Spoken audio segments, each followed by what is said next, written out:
Olá, estamos aqui de volta para mais um programa Lição em Dose Dupla. Toda semana estamos estudando a lição em dose dupla é isso, é o bate-papo da lição da Escola Sabatina, é onde nós vamos até a Bíblia aprender, dialogar, nos aprofundarmos mais sobre o tema que estamos estudando durante todo este trimestre, falando sobre a promessa, a aliança eterna de Deus. Nesta temporada já estamos, na lição 7, no tema de número 7 aqui, e vamos debater hoje de uma forma muito bacana, um tema sensacional, aliança no Sinai. Aguarda aí que tem coisa boa. E sempre comigo, meu xará, amigo do coração, irmão Wanderson Domingues. Fala, xará, galera que está nos ouvindo aí no trânsito, na academia, em casa, não importa onde, que bom estarmos aqui para estudarmos a palavra de Deus, na louça, o podcast é bom porque a mulher pode pedir o marido assim, lava a louça e ouve o estuda podcast. A lição. Legal, não é? Isso ajuda, não é? E já fica preparado ali, concentrado. Então é bom, estamos na metade, para mais da metade do nosso guia de estudos deste trimestre. E agora vamos ver uma nova faceta desta aliança que é sobre a lei, né? Exato. Xará, pro pessoal aí, dá uma dica aí.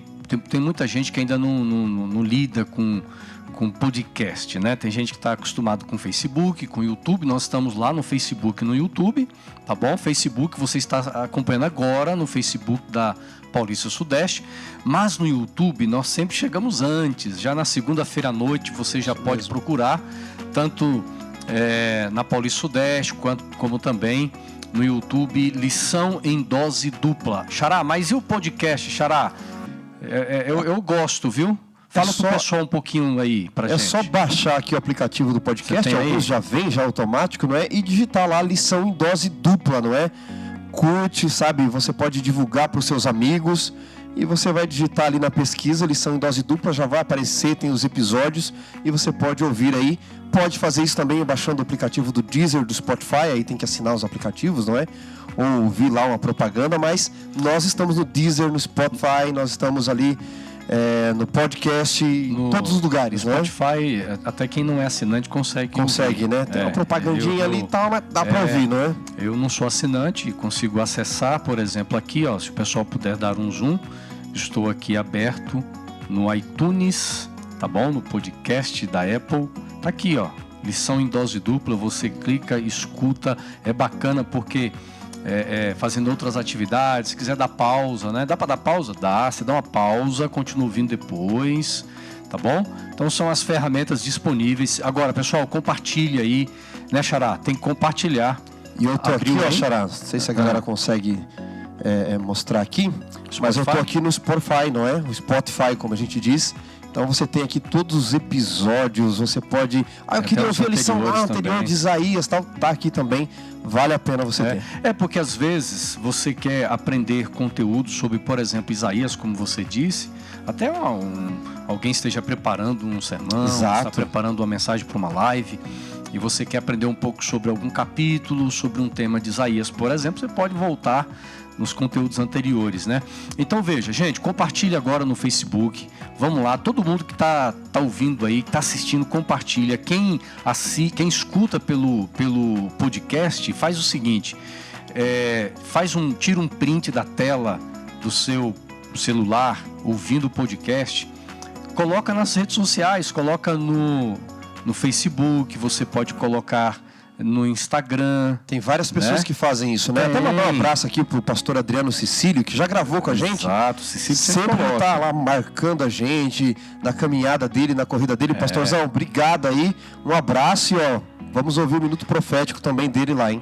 Eu vou mandar um abraço aqui também para a Carla Rodrigues. A Carla Rodrigues também compartilha com a galera lá de Salvador. Olha só que show.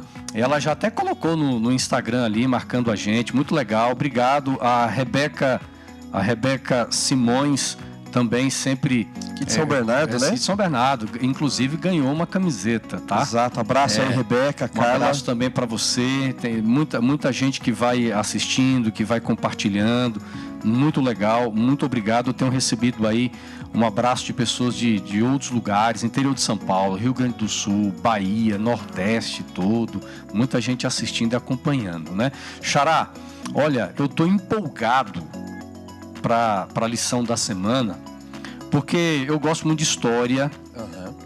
É claro que a história bíblica, você tem colocado aqui que desde o Éden não é a história apenas dos personagens, mas é a nossa história, a história de Deus. E eu tento me colocar nas histórias, mas hoje, gente, vai ser assim, alimento saboroso. Hoje tem comida sólida aí, né? Saboroso, porque nós vamos ver a aliança de Deus dentro do contexto do Êxodo, que é um momento assim extraordinário da história. Quantas lições nós aprendemos do Êxodo lá no Sinai, que é um evento posterior ao Êxodo, e Xará para trazer todo esse conteúdo, porque eu vou ficar calado aqui.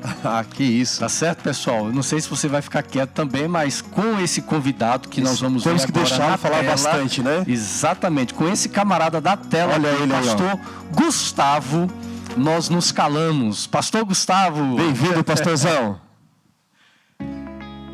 Liga o seu microfone aí, pastor. Pastor Gustavo aí. Seja bem-vindo. De fato, vocês são dois grandes amigos aí, porque para falar um negócio desse aí tem que ser muito amigo mesmo, né? Porque, é um prazer poder participar com vocês aqui da lição em dose dupla. É um prazer por alguns motivos. O primeiro, pelo carinho que eu tenho pelos dois Wandersons, né? Wanderson, eu já ouço falar dele desde a época que eu estava na faculdade. Eu lembro que meu pai, que era pastor aí na região, ele falava assim, olha, tem um pastor aqui numa escola, o cara tá arrebentando e tal. E depois eu tive a oportunidade de conhecer ele e eu posso falar aqui para vocês, aqui perante Deus que me assiste, que eu tive o privilégio de conhecer de conversar com uma das pessoas mais inteligentes com quem eu já tive a oportunidade de ter contato. Esse é o caso de um dos Wandersons. O outro Wanderson... Paguei uma pizza para ele, mandei lá no Rio, galera, essa pizza aí para ele falar isso, viu? Valeu, pastorzão. O outro Wanderson é um grande amigo, não o conhecia, veio do Rio Grande do Sul, trabalhava lá e se tornou um grande amigo, do qual eu guardo assim memórias muito especiais, né? Até algumas brincadeiras assim particulares, mas são memórias muito especiais, então é muito especial poder participar com vocês. Eu falei que um Wanderson, eu falei do outro Wanderson, eu não falei os sobrenomes, então vocês aí, né, que vocês têm que ver quem que serve a carapuça, né? É verdade, né? Cara, mas o pastor Tiago, pessoal, é um grande amigo. Muitos conhecem o pastor Gustavo. É um camarada, assim, alegre, né? Onde ele chega, o pessoal já percebe que ele está presente pelo tamanho, né? Pelo sorriso, pela alegria dele. Mas é fantástico, sensacional. Alguns até dizem que o meu filho é irmão dele, tem um negócio meio assim, né? Que os dois se parecem, né, Gustavo? Eu até tentei fazer ele comprar um óculos, cara, meio parecido com o seu, assim. Eu falei pra ele, você vai ficar parecido com o pastor Gustavo mais ainda. Ele, não, pai, não quero. Se eu fosse ele, eu também não ia querer, não. Mas, deixa eu dizer mais uma coisa para vocês também. Também é um prazer poder participar desse momento, desse estudo, desse bate-papo. Assim, por coincidência, né? Eu não sabia que esse seria o tema que eu iria estudar. Vocês passaram para mim, olha, nós vamos estudar a lição 7. Depois eu fui ver qual que é essa lição, né? E eu fico muito feliz por dois motivos. O primeiro motivo é que eu sou um apaixonado pelo tema da aliança na Bíblia, né? Eu não o conhecia, fui ser apresentado ao tema da aliança quando fui estudar teologia, então eu me apaixonei por esse tema. É um tema especial, muito, muito legal, né? E também um outro tema que eu sou apaixonado dentro da Bíblia é a relação que existe entre graça, fé e obras. Eu acho muito interessante esse tema. E eu fui presenteado aí porque justamente o tema de hoje tem a ver com esses dois assuntos, né? A questão da aliança e a questão da lei de Deus, né? Isso é muito legal. Muito bom, viu, pastor Gustavo? Então, só para concluir aqui, pastor, esse bate-papo nosso, só diga o seguinte, aonde você está sendo pastor hoje, qual é o seu ministério? Fala um pouquinho para nós aí. Olha, eu comecei meu ministério na Associação Paulistana, não é? E aí houve a divisão e tive um momento muito feliz no ministério, de muito aprendizado aí na Associação Paulista Sudeste. E aí, uma grande surpresa, nós acabamos sendo convidados, né, chamados aqui para vir para a região sudeste do país, a União Sudeste Brasileira, né? Eu até brinco que eu saí de uma sudeste para outra sudeste, né? E aqui a União Sudeste Brasileira toma conta, são 10 campos, nós temos aqui 3 estados, o estado de Minas, Espírito Santo e Rio de Janeiro, eu tenho tido o privilégio de poder trabalhar com os desbravadores e aventureiros aqui da nossa união e também com os pastores de escola aqui das nossas escolas da nossa união também. Legal, hein? Que legal, pastor. Um abraço então para a galera de toda a União, do Rio de Janeiro, onde o pastor está localizado aí, dos desbravadores, dos colégios adventistas. Que legal que você está representando essa galera toda aqui, pastor. E eu vou estender esse abraço aí para toda a equipe de escola sabatina aí da sua região, viu, pastor Gustavo? Que eles sejam homens, mulheres, professores, né, segundo o coração de Deus, possam ensinar com influência. E mandar um abraço para você que é professor aí. E vamos juntos agora nessa lição. O pastor Wanderson Domingues então vai orar, dando início aqui oficialmente ao nosso tema Aliança no Sinai. Senhor Deus e Pai, nós queremos te agradecer pela oportunidade de, junto ao pastor Gustavo, estudarmos esta lição tão fantástica, tão importante para nós. A aliança em todos os seus aspectos na Bíblia, ela tem que ver também com a tua graça revelada na lei. Então esteja conosco neste estudo, com os amigos que nos ouvem, nos assistem nos mais diversos lugares. Que teu Santo Espírito seja o nosso professor. Nós oramos por Jesus. Amém. Muito bem, aliança no Sinai. Eu quero começar aqui com o tema, ou texto melhor, principal da lição, que é Êxodo capítulo 19, versículo 4. Nós vamos procurar entender a história, os atos de Deus, tanto no Êxodo, no Sinai, para a gente poder ver essa conexão com a salvação, mas entender também a função da lei dentro de um contexto de aliança. Mas esse texto é revelador, é um texto maravilhoso. Êxodo capítulo 19, versículo 4.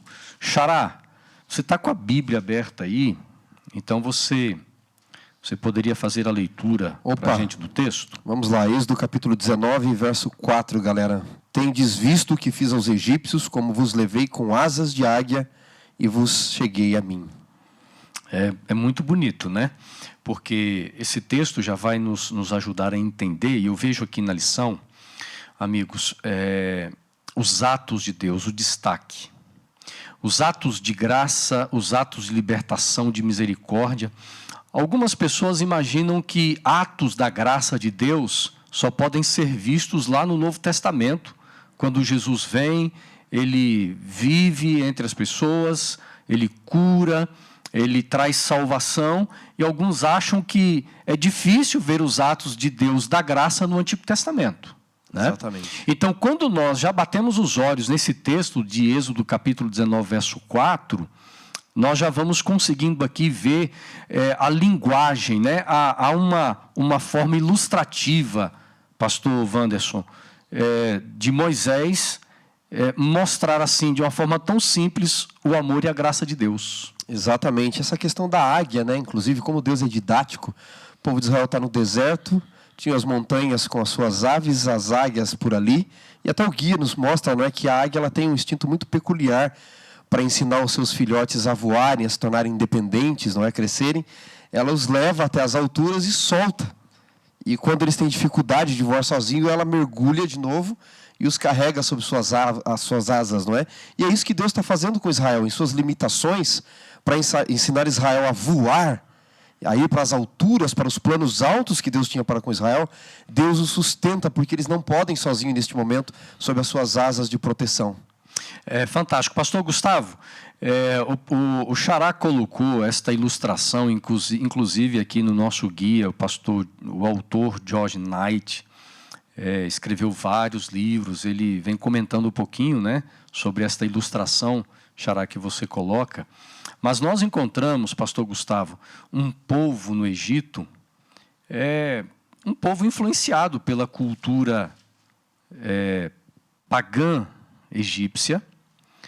Ao longo de tantos séculos, Israel vivendo no Egito, é claro que eles foram influenciados negativamente, de tal forma que isso veio também a obscurecer um conhecimento mais claro, um conhecimento mais verdadeiro do caráter de Deus, da pessoa de Deus, vamos dizer assim. Mas mesmo um povo obscurecido do seu entendimento, do seu conhecimento, Mas Deus escolhe este povo e, é claro, em cumprimento de uma promessa feita lá com Abraão, com Isaac, com Jacó. Mas é bonito nós vermos, por exemplo, pastor Gustavo, textos como Êxodo 19:4, Deuteronômio 32, Deus se colocando como pai dessa nação, desse povo que, embora fosse um povo que estivesse vivendo não a semelhança de Deus ainda, mas Deus escolhe. E o autor da lição, além de trazer a ilustração de Deus como uma águia, ele traz agora como também uma relação de pai para filho. Não, realmente isso é muito interessante. Alguns aspectos aí sobre aquilo que vocês comentaram, né? Isso é muito, muito especial dentro desse contexto aqui. O primeiro deles, que eu gostaria de enfatizar aqui, é essa questão da graça no Antigo Testamento. De fato, existem algumas pessoas que apontam a graça apenas para o Novo Testamento, mas a gente percebe que a graça ela está presente desde o Antigo Testamento, e desde o Antigo Testamento já se tem informação de que a salvação ela é pela graça, né? E uma coisa interessante sobre essa questão da ênfase da graça no Antigo Testamento é que Deus, ele através da sua graça, ele abençoa o povo e ele tenta fazer com que a salvação alcance muitas pessoas, né? Quando Deus ele prometeu a Abraão a terra prometida, Deus não deu a terra de primeira para ele. Tinha um povo que vivia lá e Deus deu centenas de anos, né, de misericórdia e de graça, né? As próprias pragas do Egito, né, foram também pragas assim de misericórdia, né, no sentido de fazer com que de repente o povo percebesse quem era o Deus verdadeiro, né? Então, em vários aspectos do cuidado de Deus ali no Antigo Testamento, a gente vê a graça dele atuando, né? Um outro aspecto também é sobre essa questão da escolha, e aí entrando nessa questão do cuidado como pai, né?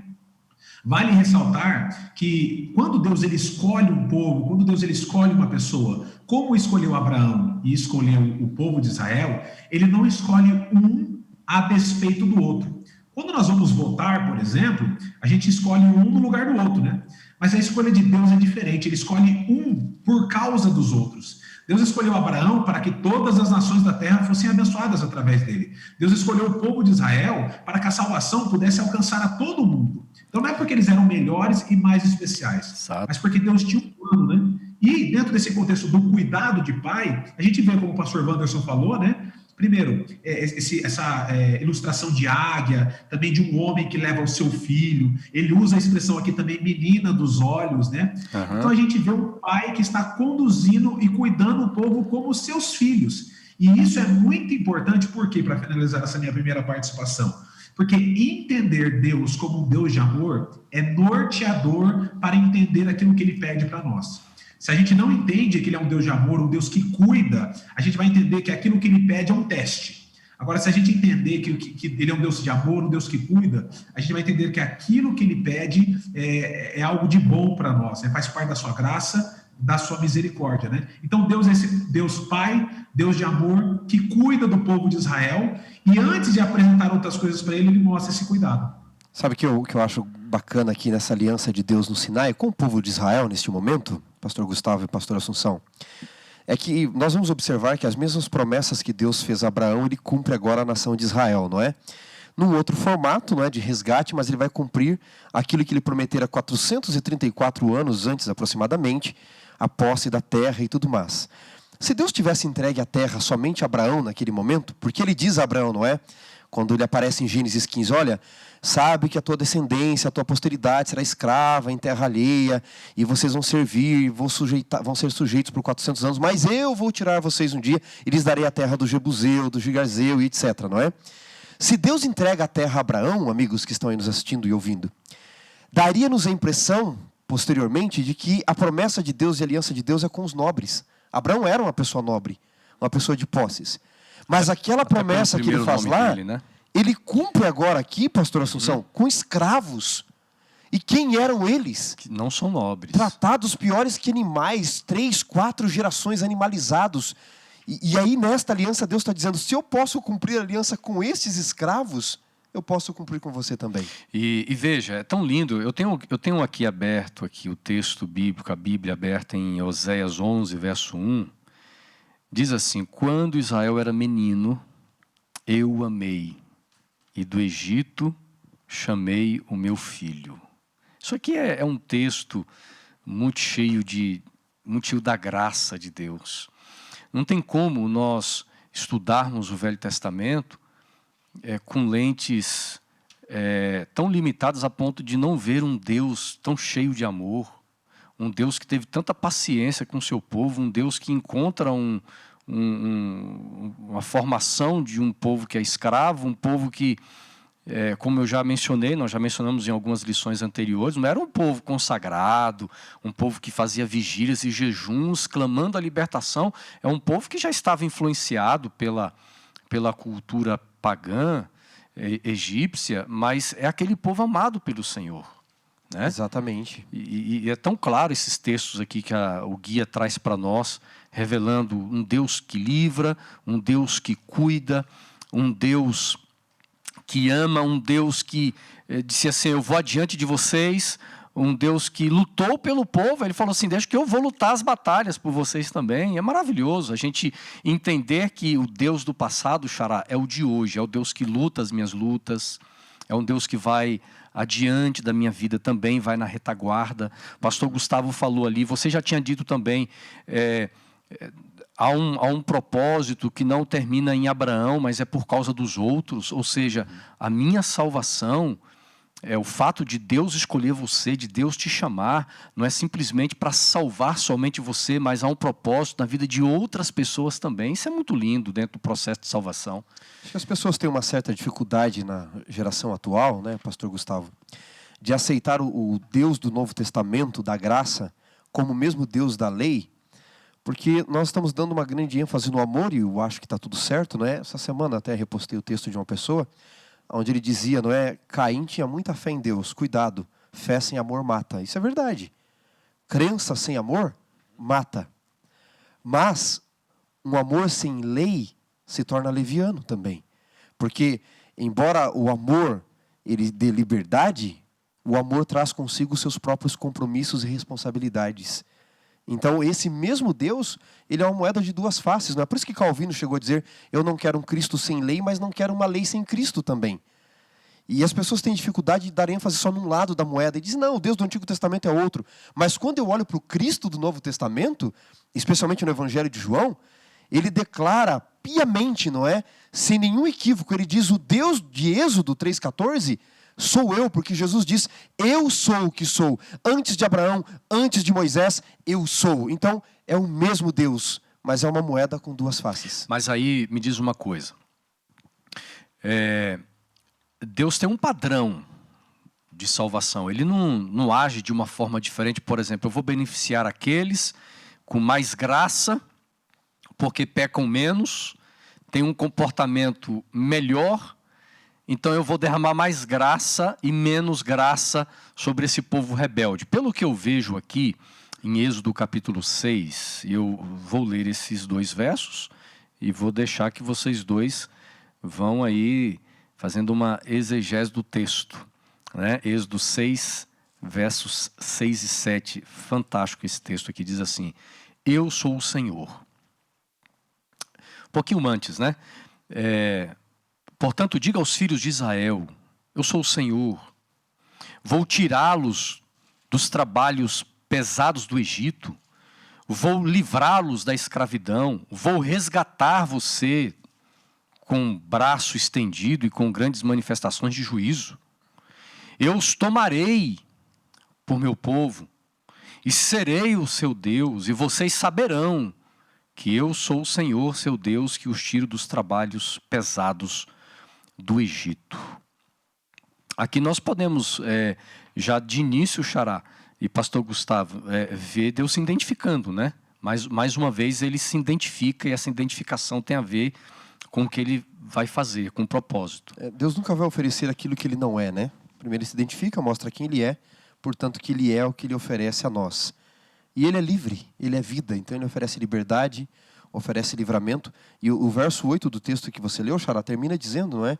E vos levarei à terra que jurei dar a Abraão, Isaque e Jacó, e vou-la darei como possessão. Então você vê que o ato de Deus para salvar, eu vou erguer a bola aqui para o pastor Gustavo cortar, é um processo até o Sinai. Nós temos uma perícope, não é? Uma exegese até o Sinai ali. E o primeiro processo é a identificação de quem Deus é. E ele promete, vocês vão chegar lá, antes de tudo, não pela obediência à lei, mas pela minha graça. E a minha graça vai resultar no quê? Na obediência à lei. Então, o processo que você falou, ele é sempre o mesmo desde Adão. É sempre a graça divina. Ele sempre vai começar com a graça, para que depois ele dê a lei. Não quero adiantar muito o assunto, mas nós precisamos nos lembrar que antes de Deus dar a lei no Sinai, ele fez o povo passar pela Páscoa, ainda dentro do Egito.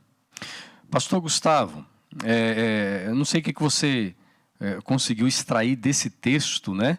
Eu vejo aqui Deus identificando mais uma vez, tanto no início do texto como também no final, mostra as realizações de Deus, porque ele vai dizendo assim, vou tirá-los, vou livrá-los, vou resgatar, né? Tomarei vocês pelo meu povo, mas a realização de Deus, pastor Gustavo, tem também um propósito em relação a esse povo, né? Quando diz assim, mas vocês serão meu, eu serei o Deus de vocês, vocês saberão quem sou eu. É fantástico, né, pastor Gustavo? Não, com certeza, olha, a gente está literalmente conectado, pastor Wanderson, porque exatamente o texto que você leu é o texto que eu já estava aberto aqui para poder ler, que eu acho que é um texto muito importante e muito especial, né? Primeiro, o que a gente vê aí é que o povo estava num processo de escravidão. O pastor Wanderson Domingos comentou que eles estavam lá por um período de 400 anos, né? Então imagina isso, de pai para filho, passa pai para filho, isso vai gerando uma cultura, né? Eles estavam imersos ali naquela idolatria, naquele estilo de vida e tal, né? E Deus, por conta da promessa dele, vai lá e resgata esse povo, né?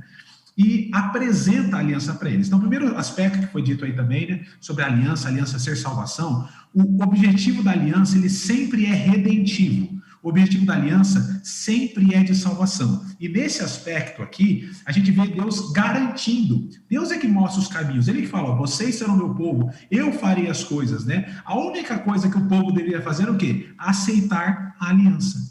Eles deveriam aceitar a aliança. Da mesma maneira como nós, nos dias de hoje, né? Deus nos garante todas as coisas. O seu filho pagou o preço, ele criou toda a circunstância, tornou favorável para nós a salvação, mas somos nós que temos que decidir. Ele que faz, mas nós é que aceitamos, assim como foi daquele povo, né? Então houve esse processo redentivo em dois aspectos. Primeiro, a salvação deles na situação de escravos, né? Mas um propósito ainda maior, que era a salvação da humanidade que viria através daquele povo de Israel, do qual Jesus no futuro nasceu, né? E para isso precisava um resgate, né? E todo resgate tem um preço. Viu, pastor? E aí, desta maneira, então, nós vamos entender no Êxodo esse padrão. É possível, então, no Êxodo entendermos o padrão da salvação de Deus, pastor Gustavo? Sem dúvida, sem dúvida. O primeiro que a gente vê que Deus sempre dá o primeiro passo. No processo de salvação, é sempre Deus que dá o primeiro passo. Assim como foi no Êxodo, que mostra um padrão para o restante dos outros momentos e das outras alianças a serem renovadas.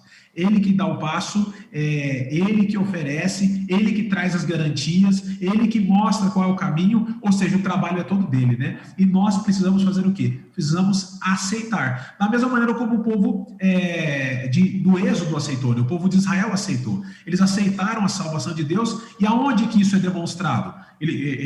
Através da participação deles em relação à questão das pragas, por exemplo. Uma delas, eles tinham que colocar lá o sangue nos seus umbrais, para que eles fossem protegidos, né? Então a gente vê ali, Deus trabalhando, Deus dando as condições, Deus dando o caminho, né? Mas há uma participação, que é a participação de aceitar do povo dele. Fantástico. No caso do povo de Israel. Viu, Xará?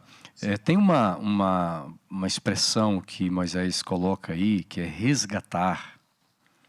E é muito interessante, queria que você descrevesse um pouquinho, porque esse resgate que Deus faz tinha muito a ver com a cultura da época, por exemplo, de resgatar um parente, resgatar um familiar que era escravo por alguma razão, segundo as leis da época, né? Sim, dívidas, por exemplo. A palavra hebraica, né, goel, não é?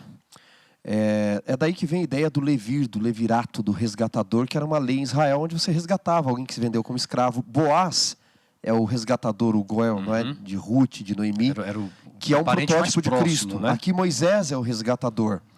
E essa situação do resgate implicava muitas vezes em pagar a dívida daquele que se vendeu como escravo, ou pagar a dívida da terra que foi vendida, para que ele pudesse resgatar, não é? O parente mais próximo é aquele que tinha o direito do resgate, não é? Levíticos 25, todo o capítulo de Levíticos 25 fala desse resgate do jubileu e da lei do Levi, não é? O resgatador, esse Goel que existia ali. Já mencionei alguns personagens como Boaz e Moisés. Agora é interessante porque em Apocalipse 5, ele coloca Jesus como resgatador mais próximo. O nosso Goel, o nosso Moisés, o nosso Boaz é Jesus. Porque quando ele pega o livro que simboliza a compra do planeta Terra, o livro selado em Apocalipse 5, no verso 9 diz assim de Apocalipse 5: então todos os anciãos, os 24 anciãos e os seres viventes, se prostraram diante do Cordeiro, tendo harpas e taças de ouro cheias de incenso, dizendo: digno és, não é, de receber adoração, porque foste morto e com teu sangue compraste, que é a palavra resgatar de novo, tá? Essa palavra, tanto a ideia hebraica quanto grega, é resgatar de novo. Compraste para Deus os que procedem de todo povo, tribo, língua e nação. Ou seja, a ideia aqui é: Adão vendeu o mundo, Adão vendeu tudo que nele tinha, nós nos vendemos por causa do nosso pecado, ao diabo, ele se torna Deus de tudo, ele é o estrangeiro que compra a terra, e agora vem o Goel, o resgatador, e ele pode nos comprar. Mas qual é o preço? São 15 pesos de prata? São 15 talentos? Não. O preço é a vida eterna. E Jesus pagou a vida eterna dele para que nós pudéssemos viver. Olha que fantástico, viu? Extraordinário. Pastor Gustavo?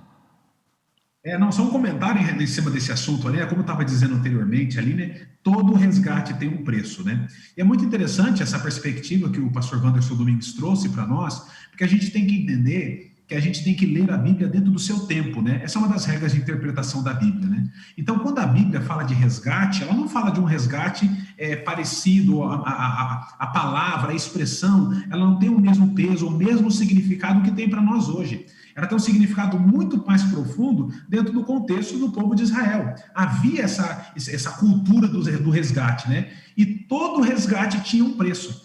Para resgatar-se, né, seja uma viúva ou um escravo, não se resgata de graça. Havia um preço, né, a ser pago, né? E da mesma maneira, o resgate do pecado, né, por conta da situação que vivemos, né, a situação de pecado que entrou no mundo, o resgate do pecado também tem um preço. E o que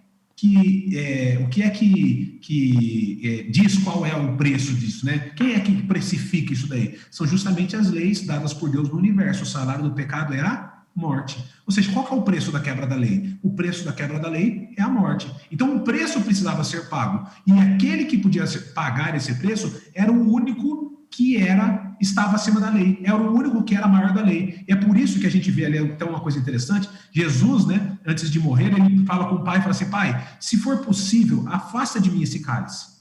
Mas Deus apresentou para ele um outro caminho? Não apresentou ele um outro caminho, por causa que esse era o preço a ser pago, né? E graças a Deus ele pagou por nós.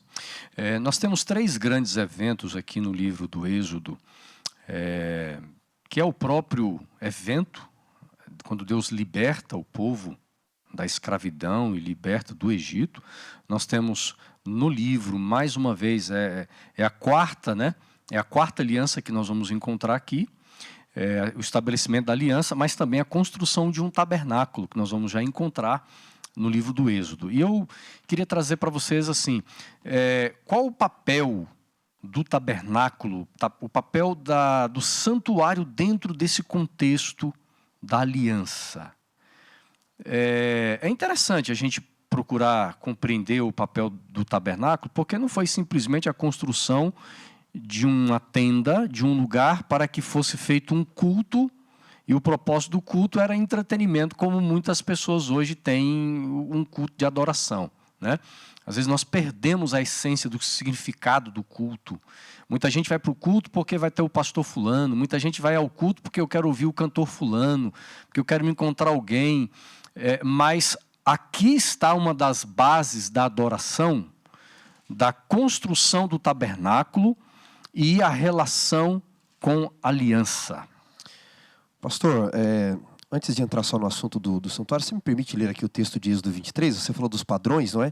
Eu acho que em Êxodo 23 tem o padrão sequencial de Deus aqui, do resgate, porque o verso 20 em diante diz assim, Êxodo 23, verso 20. Eis que eu envio um anjo diante de ti, para que te guarde pelo caminho e te leve ao lugar que tenho preparado. Verso 21. Guarda-te diante dele, ouve a sua voz e não te rebeles contra ele, porque não perdoará a vossa transgressão, pois nele está o meu nome. Verso 22. Mas se diligentemente ouvirdes a minha voz e fizerem tudo o que eu vos disser, então eu serei inimigo dos teus inimigos e adversário dos teus adversários, porque o meu anjo irá diante de ti e se levantará e te levará, não é, aos amorreus, heteus, ferezeus, cananeus, heveus, jebuseus, e eu os destruirei. Então aqui Deus tem um padrão, não é? Ele se apresenta, ele mostra o resgate que ele pode fazer. Um pouquinho antes, não é? No capítulo 19, o povo mesmo havia dito no versículo 8, terminando lá, não é? E disse o povo a Moisés, não é? Tudo que o Senhor falou, faremos. Então eles aceitaram e aí Deus diz, bom, então agora eu vou diante de vocês. É eu quem prepara a terra. Veja, vocês vão me conhecer, vão aceitar o resgate.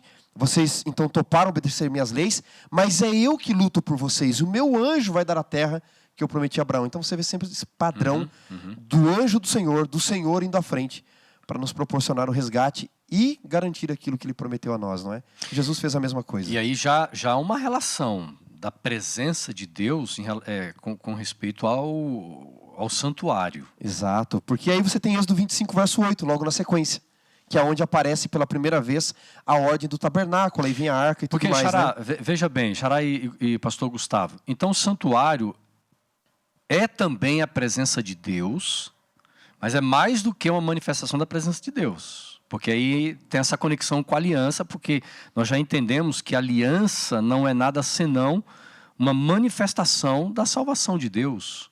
Exatamente. E se Deus estaria ali com a presença do seu anjo, o que iria então representar de forma visível a presença de Deus? E aí você tem Êxodo 25, verso 8. E me farão um santuário para que eu possa habitar no meio deles. Olha, eu vou estar no meio de vocês. E como é que vocês vão ver isso? Através do santuário.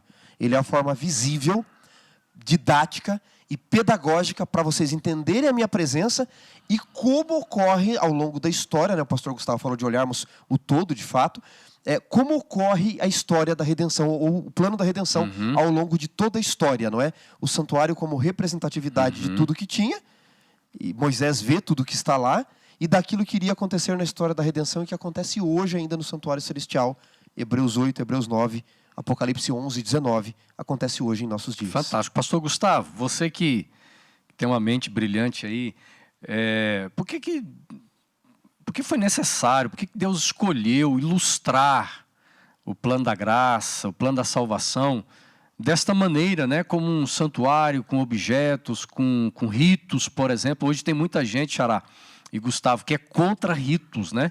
Pessoas que acham que os ritos não têm valor espiritual, não tem um valor pedagógico espiritual, e a gente vê isso, a forma como Deus fez, pastor Gustavo. Olha, a gente vê aí a maneira de se comunicar com Deus, que conhece seus filhos e sabe de todas as coisas. Deus escolheu a melhor maneira de comunicação para o povo daquela época, dentro daquele contexto, de acordo com a cultura deles, para que eles pudessem aprender o plano da salvação. Então, eles não apenas aprendiam o plano da salvação através do santuário, mas eles vivenciavam também o plano da salvação, porque o santuário, eles vivenciavam o santuário, o que acontecia, os ritos, as festas, as coisas todas, eles viviam tudo aquilo ali, e isso servia de um ensino, né, bem didático para eles naquela época. Agora, uma coisa muito interessante, que está totalmente atrelada a essa questão do santuário, é como que Deus fez para que as coisas chegassem até lá.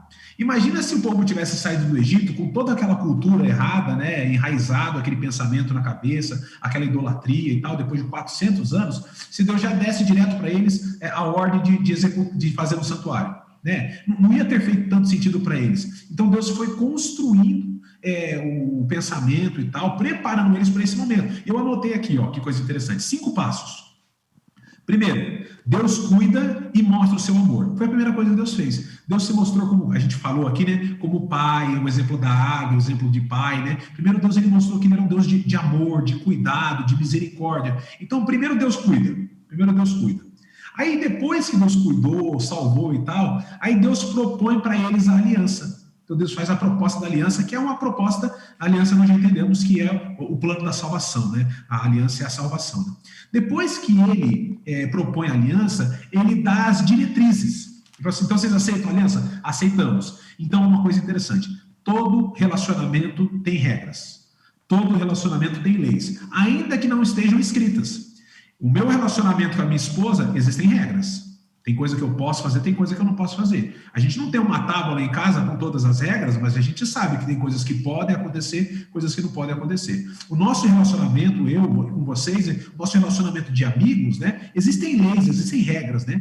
E Deus estava estabelecendo um relacionamento com o povo de Israel, então Deus deu as diretrizes.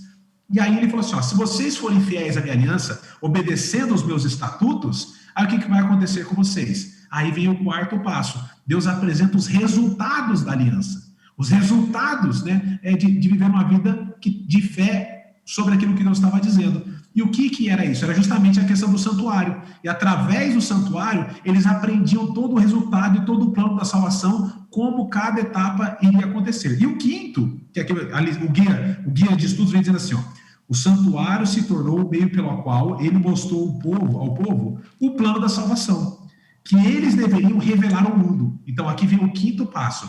Deus ele revela, né, através do santuário, mas ele revela a salvação não apenas para que o povo possa entender o processo da salvação, mas para que o povo, assim como nós hoje também, tenhamos a responsabilidade de revelar esse plano da salvação ao mundo, né? Então a gente vê essa dupla aplicação aí dentro do contexto do santuário, aprender e ensinar. Viu, pastor? É interessante, não é? Porque no Éden, antes do pecado, Deus, pela manhã e pela tarde, ele passeava no jardim, não é?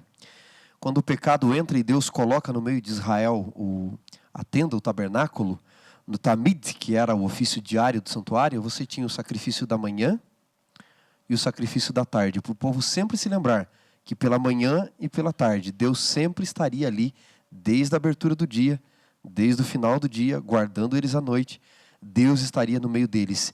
E essa promessa do santuário, Assunção, vai se cumprir em Jesus. Porque um dia o santuário vai perder a função, infelizmente, pela forma como Israel vai se relacionar com Deus, o santuário acaba perdendo o seu sentido de existir, não é? Os pecadores não podem mais ir, era né? mal em si, né? O povo usou o santuário para coisas ruins depois porque se fechou. E aí você tem João capítulo 1, verso 14. E o verbo se fez carne e habitou entre nós. A palavra esquenu ali no grego, armar tenda, habitar significa armar tenda, fazer morada. É a mesma expressão que no hebraico se usava para fazer uma tenda do tabernáculo. Quando ele perde o sentido, Jesus diz, não, vocês não podem ficar sem o santuário. Aonde está o santuário? Jesus diz, agora eu sou o santuário no meio de vocês. É interessante, eu estava me lembrando aqui de um filme, 12 anos de escravidão, uma história real, uma história muito interessante, triste, né?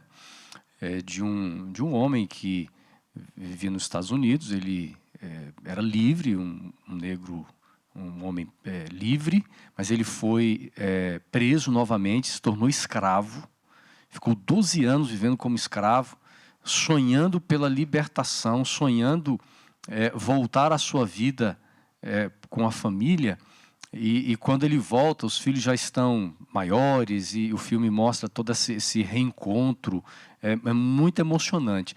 Eu fico pensando na alegria de Israel quando eles são libertos do Egito, quando eles saem do Egito, depois de tantas gerações vivendo daquela maneira, mas Deus tenta colocar para eles o seguinte: a alegria maior que vocês precisam experimentar não é simplesmente a alegria de ser um povo livre, de ser um homem, uma mulher, uma família livre, mas é a grande libertação do pecado, porque é uma escravidão muito maior. É uma escravidão na qual Moisés não foi capaz de tirar o povo, porque quando nós falamos de escravidão, o papel de Moisés, usado por Deus, foi tirar o povo da escravidão do Egito. Mas aí vem a promessa do Messias, Xará, que este realmente seria aquele que libertaria da escravidão do pecado e continua libertando hoje.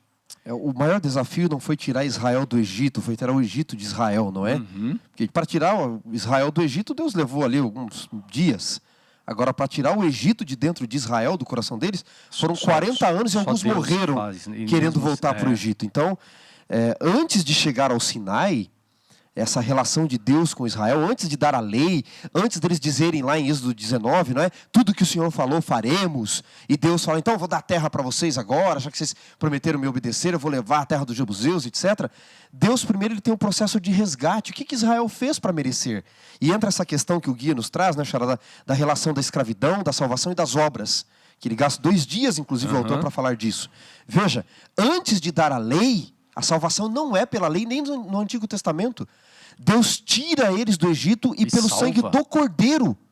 Eles não mereciam. Deus envia um resgatador que é Moisés. E se você me permitir aqui, pastor Gustavo e Xará, vocês me permitirem abrir um parêntese, Moisés é uma espécie de Cristo, sim. Onde é que nós vemos isso? Porque alguém inventou?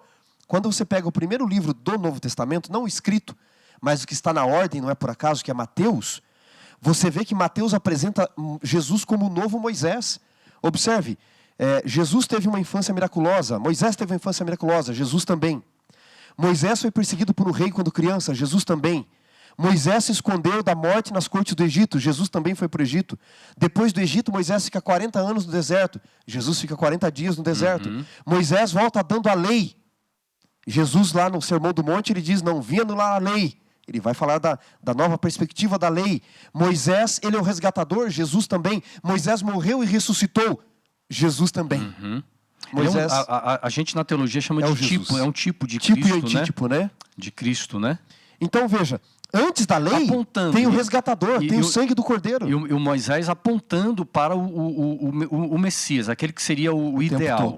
O tempo todo Moisés está apontando para ele, na figura de quem Moisés é, naquilo que Moisés faz, e o ato da Páscoa. O ato da Páscoa é o grande ato do resgate. Antes de tornar o resgate efetivo na cruz, o que é que Jesus faz? A Páscoa. Pastor Gustavo, nós, nesse tema tão bom de estudar, falando sobre salvação, falando sobre a graça, Deus pede obediência para o povo, entre em acordo, né? Tanto é que em Êxodo 19, nos versos 5 e 6, Deus diz assim, agora, pois, se ouvirem atentamente a minha voz e guardarem a minha aliança, vocês serão a minha propriedade peculiar dentre todos os povos da terra. E aí vai descrevendo o texto bíblico aqui. Mas há uma condição, o povo precisa aceitar, né? Mas um grande problema, pastor Gustavo, é justamente compreender o papel da obediência, o papel da lei e o papel da obediência dentro do contexto do nosso caminhar com Deus, porque muitos acabam indo para um extremo, né, que são, nós lidamos com extremos, um dos extremos são pessoas que acham que a obediência não faz parte, porque vivemos pela graça, então a obediência não é necessária. E o outro extremo é achar que a obediência, a guarda dos mandamentos e obedecer a Deus tem vamos dizer assim, um valor equivalente à salvação e à graça, né? Como é que nós vamos então, pastor Gustavo, dentro desse cenário da relação de Deus com Israel, entender esse assunto aqui? Olha, isso é muito especial, eu gosto muito desse assunto, graça, fé e obras, né? Então vou tentar ser bem breve aqui, mas o primeiro aspecto que nós vemos aqui é o seguinte: ainda que nós fôssemos capazes de viver uma vida inteira de obediência, sem pecar nenhuma, de uma maneira, uma vida perfeita, ainda assim nós precisamos de salvação, porque existe o pecado como ato, né, que é o pecado da transgressão da lei, então existe o pecado como ato, mas existe também o pecado como condição. Nós nascemos na condição de pecado, né?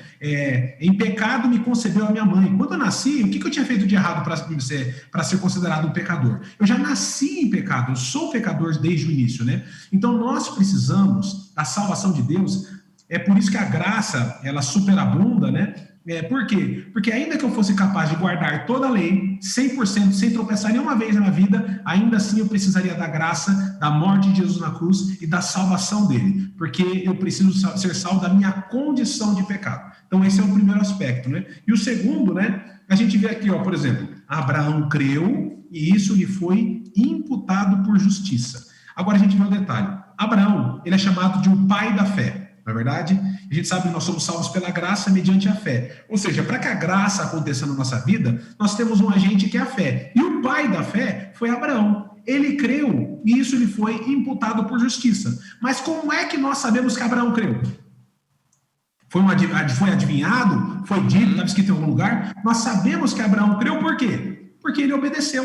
Deus falou assim, ó, vai lá e sacrifique o seu filho. E mesmo em as dúvidas e tal, seu coração quebrantado, ele foi lá e obedeceu aquilo que Deus pediu, né? Então, a nossa fé, ela é evidenciada nas nossas obras. E o texto diz aqui, ó, agora, pois, se ouvirem atentamente a minha voz e guardarem a minha aliança, guardarem os meus mandamentos. E, para finalizar esse meu assunto, né, tá de maneira ainda mais breve, mas, ó, nós somos salvos pela graça, mediante a fé, mas a fé sem obras é morta, porque a fé evidencia o que eu tenho no meu coração.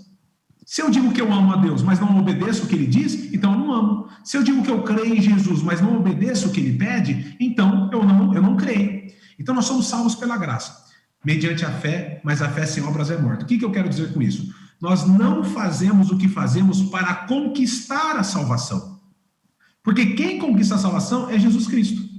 Se eu pudesse conquistar a salvação, Jesus não precisava ter morrido em nenhum lugar, só eu fazer o que precisa fazer. Mas eu não tenho como conquistar a salvação. Então, eu não faço o que eu faço para conquistar a salvação. Eu faço o que eu faço porque eu creio. E porque eu creio, eu obedeço, e porque eu creio, eu recebo a graça de Deus. E da mesma maneira, isso se aplica ao povo de Israel. Eles não tinham que obedecer para serem salvos, mas porque acreditavam, porque tinham fé, e assim obedeciam a mensagem de Deus, né, as leis de Deus, e assim recebiam a graça também, não por terem obedecido, né, mas porque através da obediência demonstravam-se como tendo fé em Deus. Viu, Xará? Se um indivíduo, por exemplo, ele substitui ou ele insere no processo, o pastor Gustavo colocou muito bem colocado ali. Eu acho que o povo hebreu acreditava que a obediência havia se tornado o meio da salvação. Se eu vivo desta maneira, será que eu estou quebrando essa aliança com Deus quando eu passo a crer, quando eu passo a viver de que as minhas obras é o meio para me trazer e garantir a salvação? Paulo e João falam disso, né? Ele diz que eu anulo o sacrifício de Cristo. Isso é muito pesado, isso aí. Isso é pesado, não é? O pastor Gustavo colocou bem ali, esse é um assunto que precisa ficar, queridos, muito claro na mente do cristão. O papel das obras nessa questão da relação salvação, fé e obras é o mesmo papel do fruto da laranja no pé de laranja. Qual é o papel da laranja no pé de laranja? É provar que o pé de laranja é laranja? Não. É natural, ele é o fruto. O fruto de um pé de laranja tem que ser laranja. Se um pé de laranja der maçãs, tem algo de errado. É a consequência. É a consequência da salvação. Nós não somos salvos pelas boas obras. Somos salvos para as boas obras. É a consequência. Um pé de laranja só pode dar laranja. Se ele não está dando, é porque existe um grande problema aí. Tá? Um cristão que ele não representa Cristo em todas as atitudes da lei, especialmente na que começa com amor, talvez ele não seja cristão ainda. Bem, um outro detalhe aqui, Xará, nós vemos a questão da fé. A fé é muito interessante, né? O doutor Amir Rodor, ele diz assim, qual é o nosso papel na nossa salvação? Ele diz, é o nosso pecado. A nossa participação é o nosso pecado. Por que a aceitação ainda não entra? Porque o aceitar, ele é uma reação à ação do Espírito. É ele que nos convence do pecado, da justiça e do juízo. Então, o nosso papel, o meu e o seu, é o nosso pecado. E a fé, eu gosto, pastor Gustavo, de exemplificar o que a fé é, dizendo que a fé não é. Aprendi isso há muitos anos e nunca mais me esqueci. A fé, primeiro, ela não é a nossa salvadora. Ellen White diz isso no livro Caminho a Cristo. A fé não é a nossa salvadora. Tá? Ela é a mão pela qual Deus nos agarra, mas quem nos puxa é Deus. Segundo, a fé não é autogerada. Hoje eu tenho fé, hoje eu estou sem fé. A fé é obra do Espírito. Tá? É como se apaixonar. Não depende de você, mas do outro em despertar a atenção em você. E a fé não vale pelo seu tamanho. Jesus disse, se for do tamanho de um grão de mostarda, mas no fundamento certo. Tem gente que tem muita fé nas coisas erradas. Não adianta nada. O fundamento certo. Então, o processo aqui é a graça. Mas não pelas boas obras, para as boas obras. E veja, e às vezes eu acho que as minhas boas obras são boas obras aos meus olhos. Por isso que lá em Apocalipse, inúmeras vezes, Deus chega e diz assim, eu conheço as tuas obras. Ou seja, não condiz com o verdadeiro arrependimento. Jesus falou disso também, João Batista falou, não condiz com o verdadeiro arrependimento, não condiz com uma vida transformada, né? E eu quero terminar lendo com vocês aqui, você que está ouvindo e acompanhando também de casa, é um trechozinho do livro Caminho a Cristo. Você pode ler esse livro, é um livro fantástico. Diz assim a autora: não ganhamos a salvação pela nossa obediência. Ok? Ficou claro aí? Não ganhamos a nossa salvação pela nossa obediência. Pois a salvação é um dom gratuito de Deus que recebemos pela fé, mas a obediência é o fruto da fé. Deus tem muitas bênçãos para nos dar, para nos trazer, e pastor Wanderson Domingues, você quer aí mais 30 segundos para você fechar aqui o nosso tema, e o pastor Gustavo vai encerrar ali também com mais 30 segundos, pastor Gustavo. E a gente vai agradecer você aí, mas vamos lá.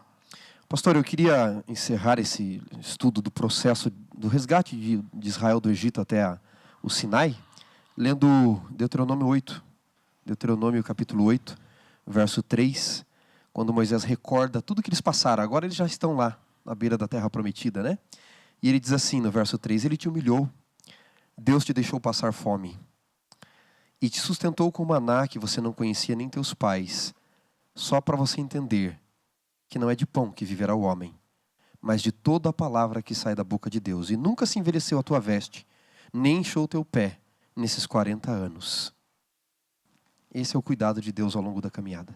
Amém. Pastor Gustavo? Olha, queria terminar também lendo a Bíblia, né? A Bíblia é espetacular, é maravilhosa, né? Que coisa especial quando a gente pode ler, estudar e entender, né? Capítulo 6 de Romanos, versículo 1 e 2, aqui diz o seguinte: que diremos então? Continuaremos pecando para que aumente a graça? De maneira nenhuma. Nós, os que morremos para o pecado, como podemos continuar vivendo nele? Então a gente vê aqui de maneira muito clara, né, de fato, né, o resultado da salvação é sendo demonstrado na maneira como nós vivemos, né? E no capítulo 7, versículo 7 diz assim: que diremos então? A lei é pecado? De maneira nenhuma. De fato, eu não saberia o que é pecado a não ser pela lei. Pois na realidade, eu não saberia o que é cobiça se a lei não dissesse: não cobiçarás. Nós não somos salvos pela obediência à lei, né? Mas porque somos salvos, naturalmente nós andamos na lei. Porque a lei mostra o que Deus deseja de nós, e isso, para aquele que é salvo e quer viver a vontade de Deus, naturalmente nós vamos viver a vontade de Deus de acordo com aquilo que Ele pede, e isso está descrito na sua lei. Muito lindo, viu, pastor Gustavo? Olha, gente, eu fui alimentado aqui com esta lição que nós estudamos durante esta semana. Tem sido uma renovação, um alimento renovador, Xará e pastor Gustavo, a lição do trimestre. Deus tem semeado em nós, gerado essa convicção de que não simplesmente fomos batizados, fomos chamados para ser parte de uma igreja que tem um nome, mas para ser dele, para ser povo dele, com propósito, dentro de uma aliança inquebrável, né? E o nosso sonho, nosso desejo é de um dia vivermos por toda a eternidade com esse Deus que lá atrás foi à procura de pessoas, de homens, de mulheres, à procura de um povo, tem continuado a procurar pessoas, procurou você, procurou a mim, e hoje nós estamos aqui servindo a Ele, para que possamos servir a outros, mas a eternidade é o nosso lugar. Que Deus te abençoe. Pastor Gustavo, muito obrigado pela amizade, pelo carinho, para aceitar o nosso convite, participar do Lição em Dose Dupla. Valeu, pastor. Obrigado, hein? Olha, Deus abençoe cada um de vocês, foi um grande prazer. Deixo aqui o meu abraço carinhoso também a todos os meus amigos aí da Associação Paulista Sudeste, e naturalmente não poderia ir embora sem antes deixar um abraço aí o pastor Oliveiros também, que tem conduzido aí, sendo guiado por Deus. Deus abençoe cada um de vocês. Pastor, você termina então nosso estudo aqui, a nossa live, né, o nosso podcast, fazendo uma oração, tá, pastor Gustavo? Vamos orar então. Grandioso Pai que está no céu, nós queremos te agradecer imensamente por tudo que o Senhor tem feito por nós. Queremos te agradecer que o Senhor tem cuidado de nós, tem nos abençoado, tem guiado a nossa vida. E queremos te agradecer também porque temos acesso à tua santa palavra e através dela podemos ver todo o plano da salvação que começou lá no Éden e vai se concluir com a volta de Jesus. E somos muito gratos também porque entendemos que nós podemos fazer parte desse plano da salvação. Nós precisamos apenas, através da fé, estendermos a mão a Ti e permitir que o Senhor faça a obra em nosso coração, em nosso viver. Nos abençoe, nos ajude a sermos obedientes a Ti, não para conquistarmos a salvação, mas como gratidão pela salvação que já nos é concedida através da morte de Jesus Cristo na cruz e através do derramamento do seu sangue lá na cruz. Nos abençoe, nos ajude a sermos fiéis em todas as circunstâncias. E se por um acaso nós tropeçarmos, temos consciência e certeza de que ao nos arrependermos e pedirmos perdão, o Senhor nos perdoa, apaga a nossa transgressão, lança nas profundezas do mar e não se lembra mais. Esteja conosco, é isso que nós pedimos e agradecemos. Em nome de Jesus, amém.